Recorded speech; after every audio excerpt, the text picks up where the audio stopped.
All right, guys, so we're gonna be fixing the motor mount and doing the transmission lines and taking a look at the rear shock on the maroon Silverado. I don't know what I'm gonna be calling these videos yet, but you guys will have already seen the first part, so you guys know the deal. So let's get this thing up in the air and see what we're working with.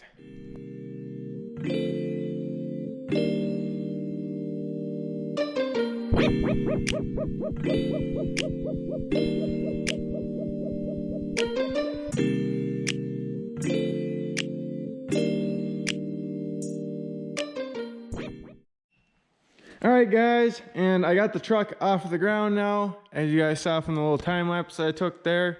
And I shook down the front end, and you know what? I can't really tell if this side's loose or not. So, you know, I'm just gonna run with it, and I'll be able to tell once it gets a little worse, but not a big deal right now. And if you guys ever do have, you guys could, use a little floor jack, get the little front, get the front off of the ground, and you guys can, feel your front end, see if it's loose. And, it's always nice to know and make sure so that you don't have any issues when you're driving, because at work we've had trucks come in with broken ball joints before, even cars for that matter. A few of those cars were Hondas, where the ball joint on the bottom will snap. Usually breaks the CV. I've seen one where it broke the control arm.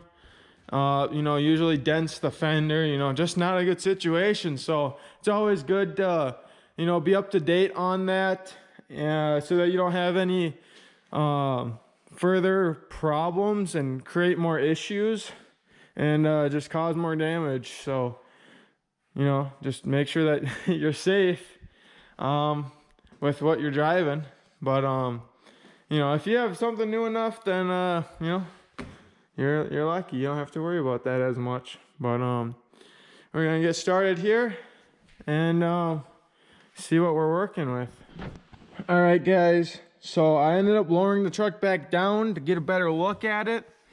And so you can see the transmission lines down there, and I think you guys can see, but notice how wet they are. I think you guys can see, and that the skid plate's wet and everything. Yeah, you guys should be able to see that. So that's what we're after right there. So I got all three of them. So I believe it's just these three lines right in front of us. And then the motor mount is right there. Right. Oh, here, let me try and do this. Right there. Right there. Right underneath that wire. That little silver thing. So I'm gonna have to try and get them there. I know it's a 15 millimeter. I just don't know what the best plan of attack is for that. And being that I have short tube headers, I don't know if that's helping me at all or not. I might be pulling the wheel well liner to get a better look at it. And just to see what's, getting a better look at things and see what's going on in there.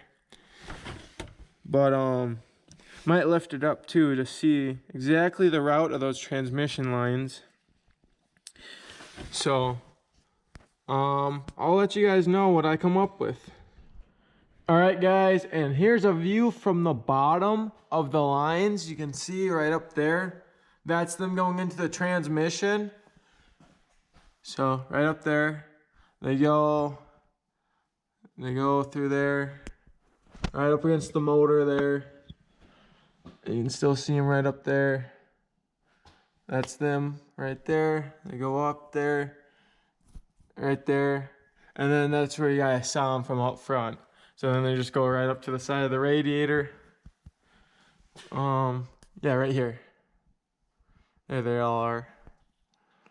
So you can definitely tell that they're leaking, and probably the oil pan too. I'm not surprised. This truck kind of has a lot of miles on it.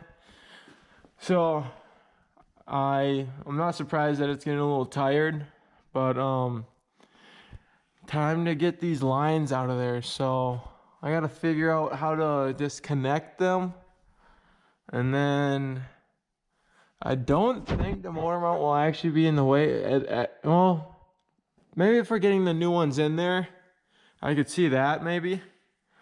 But yeah, I'm definitely gonna have to figure this out. So you guys are gonna have to give me a minute. I'll get back to you.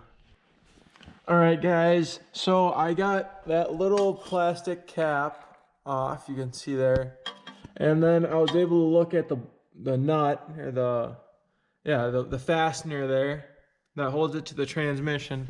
So there's actually like a little clip. This isn't it. I just found this one on the toolbox. So I'm using an example. It's a little bit different than that, but that's just kind of like what holds it in there. And I'll show you on this one how there's like a little, it's hard to see through there. You can see how there's a little lip on the end of this, and it just pushes in. So that clip holds it right there, and so it won't come out. So you gotta try and release that clip.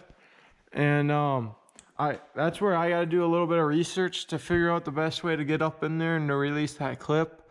Maybe if you had a pick or a really small but long screwdriver. I know that there's some at work, but yeah, that definitely doesn't look fun to get up in there. So I'm gonna go ask my dad if he has any tips or tricks, and I'll get back to you guys. All right, guys, so I used this long flathead screwdriver and this 90-degree pick, and this is what the clips look like. So you gotta try and get the one end lifted up so that you can get it off, and then you should be able to pull your line out. You might need to kind of pry on it a little bit, like, you know, use a little pry bar or something. The line should just pop out of there now, and then it's gonna be pretty tricky to fish this one up there, just cause it's so tight.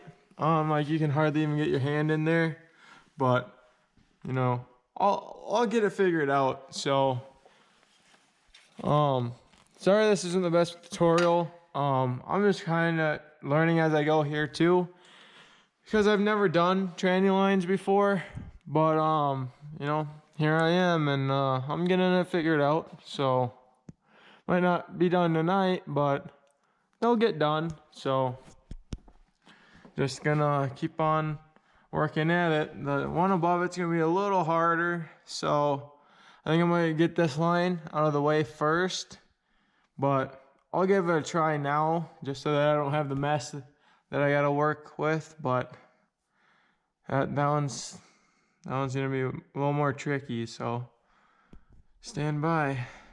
All right, guys, so I was able to get this other one out because it broke. I'm pretty sure that's the only reason why I was able to get it.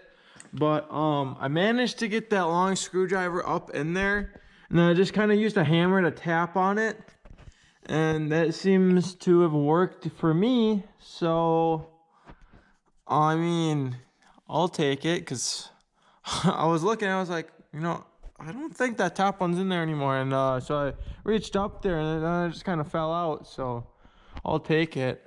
And it also looks like maybe the seal for my transmission dipstick might be leaking a little bit, but we don't worry about those things. So now it's either I take those off and start making the mess now, or move up to the front. So I'm gonna check out what's going on up here. So I'm gonna lower it down and take a better look at that, at what it takes to get the front taken off and undone. All right, guys, so it looks like one line goes right to the bottom of the radiator there. The other one goes right there. So you got those two right there. And then one of those, oh, my flashlight just died. But then there's two that go up to the little cooler right here in the front. So one of them, let's see here. So this top one goes to the cooler, And then the cooler has a return that goes to the transmission, and then the transmission goes to the bottom of the radiator cooler or something like that, however that works. So that's how it goes. So now to get the clips undone for that, and it looks like I'm going to be pulling my grill to get at the ones for the cooler, because otherwise I won't be able to see them. And then it looks like the bottom one for the radiator might be a little tricky too to get at. Might be easier to pull the air box or something along the lines of that, but in due time we'll figure it out. So I mean, that might be it for tonight. I don't know. Considering my flashlight died and it's already almost 11, might just go and get some sleep, but we'll see. We'll see what happens.